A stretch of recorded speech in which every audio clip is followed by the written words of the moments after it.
নমস্কার বন্ধুরা, চম্পাস কিচেনে সবাইকে স্বাগত জানাই। আজকের রেসিপি হচ্ছে সম্পূর্ণ নিরামিষ মুগ ডাল দিয়ে চাল কুমড়োর ঘন্ট। খুব সহজে এই রান্নাটা আমি কি করে করি চলো তার রেসিপিটা চটপট দেখে নেওয়া যাক। যে কোনো নিরামিষ দিনে এটা ভাত কিংবা রুটি দুটোর সাথেই পরিবেশন করার জন্য কিন্তু একদম পারফেক্ট একটা রেসিপি।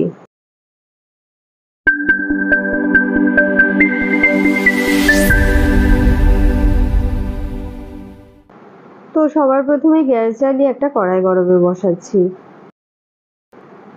গরম কড়াইতে 2 টেবিল স্পুন সর্ষের তেল দিয়ে দিলাম। গরম তেলে দিচ্ছি একটা শুকনো লঙ্কা, একটা তেজপাতা আর 1/4 টিস্পুন গোটা জিরে। 1/4 কাপ মুগ ডাল দিয়ে দিচ্ছি। লো ফ্লেমে 4-5 সেকেন্ড নাড়াচাড়া করে মুগ ডালগুলোকে লাল লাল করে ভেজে নিয়েছি। এবারে গ্রেট করা আদা দিলাম 1 টিস্পুন আর দিচ্ছি 2টো চেরা কাঁচা লঙ্কা। কিছুক্ষণ নাড়াচাড়া করে এবারে দিয়ে দেবো ঝিরিঝিরি করে কুচিয়ে রাখা চাল কুমড়ো। সবকিছুকে এবারে বেশ ভালো করে একবার মিশিয়ে নেব।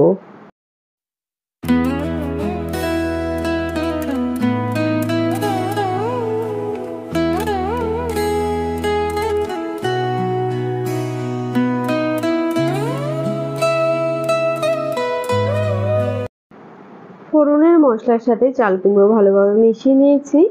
এবারে এর মধ্যে দিলাম 1 টিস্পুন নুন আর 1/2 টিস্পুন হলুদ গুঁড়ো, 1 টিস্পুন জিরে গুঁড়ো দিয়ে দিয়েছি। সমস্ত গুঁড়ো মশলা খুব ভালো করে চাল কুমড়োর সাথে মিশিয়ে নিয়েছি।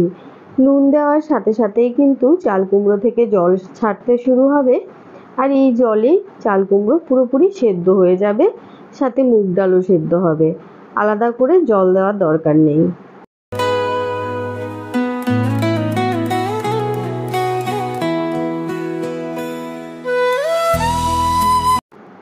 গ্যাসের আঁচ স্লোতে করে এবার এটাকে 5 মিনিটের জন্য ঢেকে দিলাম। 5 মিনিট পরে ঢাকাটা খুলে আবার একবার নাড়াচাড়া করে দেব। এরই মধ্যেই দেখো চাল কুমড়ো থেকে কিন্তু জল ছাড়তে শুরু হয়েছে।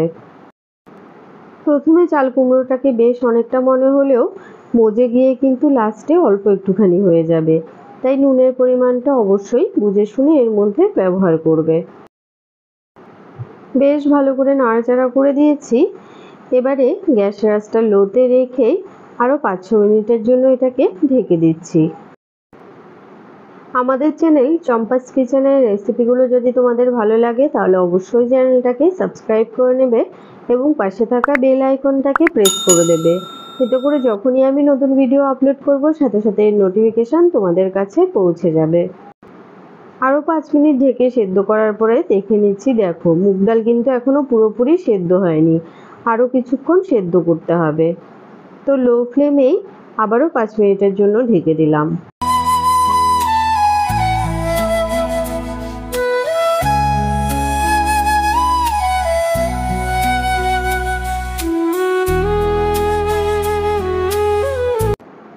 চাল কুমড়ো আর মুগ ডাল বেশ ভালোভাবে সেদ্ধ হয়ে গেছে। এবারে 1 টিস্পুন চিনি দিয়েছি। যেহেতু খুব বেশি সময় ধরে রান্না করলে চাল কুমড়ো হালকা টক টক হয়ে যায়, তাই সামান্য চিনি দিলে কিন্তু এর স্বাদটা ব্যালেন্স হবে। চিনি চাল কুমড়োর সাথে ভালোভাবে মিশিয়ে নিয়েছি। গ্যাসের আঁচ স্লোতেই রয়েছে আর এইভাবেই আরও 5 মিনিটের জন্য এটাকে ঢেকে দিলাম। এর মধ্যেই দেখো বন্ধুরা, চাল কুমড়ো থেকে যে জলটা বেরিয়েছে সেটা কিন্তু সম্পূর্ণ শুকিয়ে গেছে। চাল কুমড়োর মধ্যে বেশ সুন্দর একটা মাখো মাখো ভাবও চলে এসছে। তো নিরামিষ চাল কুমড়োর ঘন্ট কিন্তু পরিবেশন করার জন্য একদম রেডি। এই সময় গ্যাসের আঁচটা অফ করে দিলাম। তো বন্ধুরা, সহজ সরল ঘরোয়া পদ্ধতিতে তৈরি করা মুগ ডাল দিয়ে চাল কুমড়োর ঘন্টর এই রেসিপিটা তোমাদের কেমন লাগলো অবশ্যই কমেন্ট করে জানাবে। ভালো লাগলে লাইক করবে আর তোমার বন্ধুদের সাথে ভিডিওটাকে শেয়ার করতে কিন্তু একদম ভুলবে না।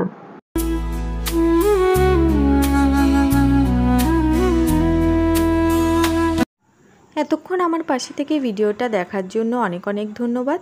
ভালো থাকবে, সুস্থ থাকবে। পরের ভিডিওতে আবার দেখা হবে। বাই।